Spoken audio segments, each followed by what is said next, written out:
Hello বন্ধুরা, আসসালামু আলাইকুম। আশা করছি সকলে ভালো আছেন। সবসময় বরাবরের মতো আজকেও একটি নতুন ভিডিওতে আপনাদের সবাইকে স্বাগতম। আজকে আমাদের হাতে যে ফোনটি দেখতে পাচ্ছেন, এই ফোনটির সমস্যা হচ্ছে আমাদের কাস্টমার ভাই এই ফোনটির লকটি ভুলে গেছে। আমাদের কাস্টমার ভাই ফরিদপুরের বেশ কিছু দোকানে এই ফোনটি দেখিয়েছে। তারা নানা রকমভাবে চেষ্টা করেছে লক খুলে দেয়ার। ফোনটার সিকিউরিটি অনেকটা শক্তিশালী হওয়ার কারণে অনেক দোকানদার ভাই এই ফোনের লকটি খোলায় ব্যর্থ হয়।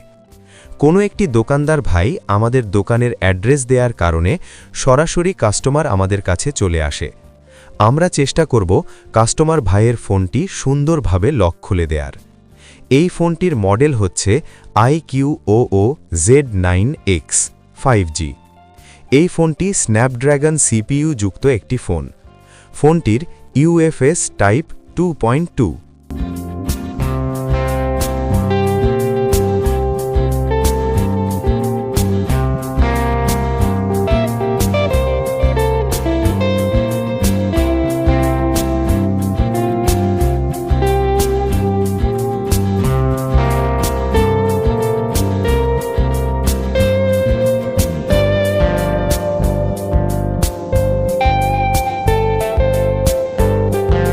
তো চলুন বন্ধুরা, আমাদের কাজটি শুরু করা যাক।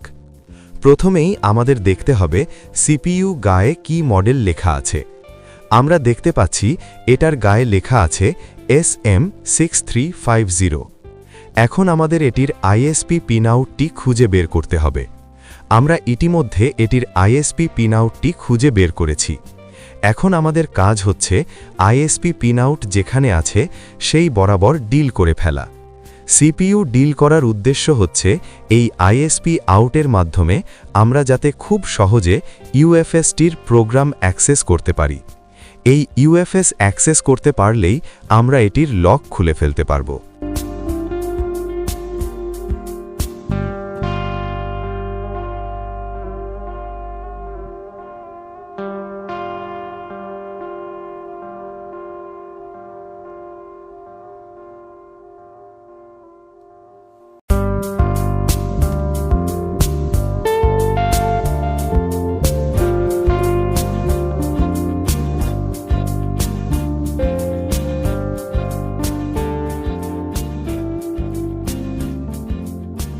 তো দেখতে পাচ্ছেন বন্ধুরা, আমাদের CPU ডিল কিন্তু শেষের দিকে।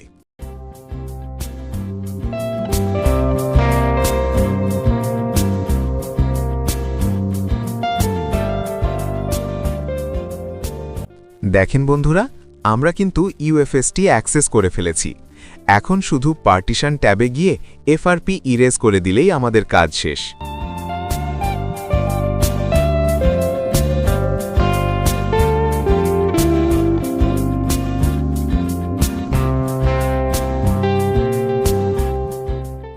তো দেখুন বন্ধুরা, আমরা কিন্তু সাকসেসফুলি কাস্টমারের ফোনের লকটি রিমুভ করতে পেরেছি। আবার দেখা হবে অন্য কোনো ভিডিওতে। সবাই ভালো থাকবেন। আল্লাহ হাফেজ।